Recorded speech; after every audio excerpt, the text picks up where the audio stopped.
Hello, welcome to Spanish Lessons with Dr. Alan Davison.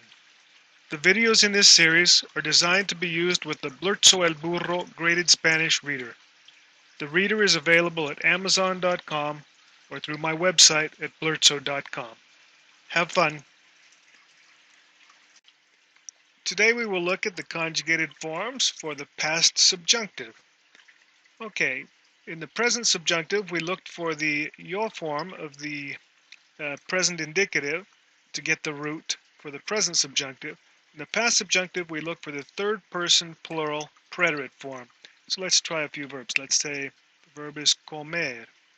The third person plural preterite form, comí, comiste, comió, comimos, comisteis, comieron, we get comieron. Let's say the verb is tomar, an AR verb. Tomé, tomaste, tomó, tomamos, tomasteis, tomaron. Okay, let's say it's irregular, hacer. Hice, hiciste, hizo, hicimos, hicisteis, hicieron. Okay, this is the third person plural preterite form.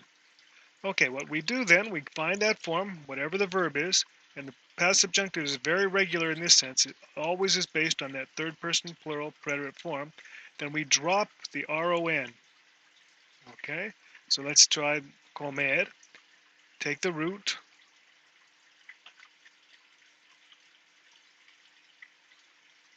We'll get it in there the 6 times for our standard verb paradigm. And we add the following endings. We add ra, ra, ras, ra, ramos with an accent, rice, whoops, gotta get that R in there, rice, and ran. Okay? The pronunciation, vowel NRS, second to last syllable gets the stress. Comiera, comieras, comiera, comiéramos, comierais, comieran. Okay? Try one of these other ones. Let's try hacer. Well, let's try tomar, so we have an AR one. Okay, so tomaron, we drop the RON, we end up with toma is the root.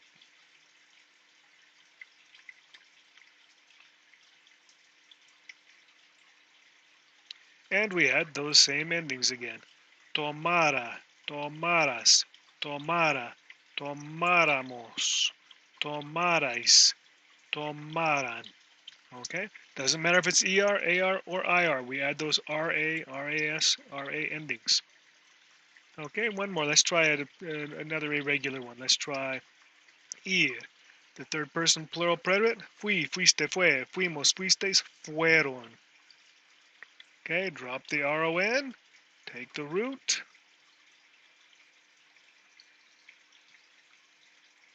And add those endings. Fuera, fueras, fuera, fuéramos, fuerais, fueran. And you can see that the only form that has the written accent is the nosotros form.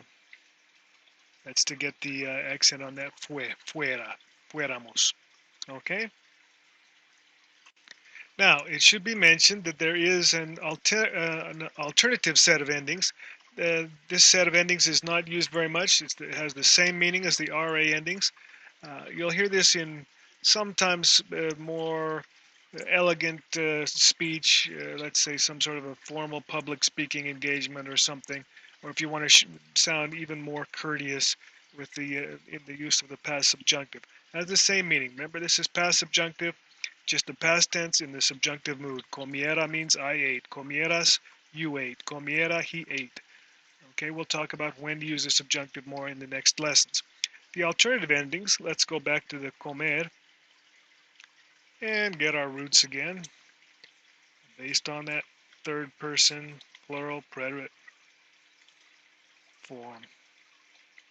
Okay, the alternative endings are ese or se, ses, se, semos with that accent again, seis, and sen. So the pronunciation is comiese, comieses, comiese, comiésemos, comieseis, comiesen. Okay, try another one. Again, these aren't used nearly as much, but just so that you know, let's try the tomar. Tomar, you take the root and add the SA endings, you'd end up with tomase, tomases, tomase, tomasemos, tomases, and tomasen. Okay, alternative endings. But the ones that you really want to be concerned with are these. These are the ones you'll hear 95% of the time, at least, for the past subjunctive. One final thing we should look at when we're talking about these subjunctive forms is the perfect tenses, those compound tenses. Remember the compound tenses, the perfect tenses, are formed by conjugating the verb haber plus the past participle, right? We saw he comido, has comido, hemos comido, habéis comido in the earlier lessons. Those were all indicative forms. The subjunctive forms of the, again, the present and the past are the following. Haber in the present indicative, he, has, ha, hemos, habéis, han, becomes irregular present subjunctive. Let's put present here because it's on this past lecture. Present subjunctive of haber is haya, hayas, haya, hayamos, hayáis, and hayan. The past subjunctive of haber is again formed off that third person plural preterite form, which is hubieron, becomes hubiera, hubieras, hubiera, hubiéramos, hubierais, and hubieran. So we combine these forms again with the past participle, the hado, ido, or those irregular ones. We get something like yo haya comido. I have eaten, only in the subjunctive mood. Or yo hubiera comido. I had eaten, but in the subjunctive mood. And again, in the next lessons, we'll talk about when you need to use the subjunctive, what the subjunctive mood consists of.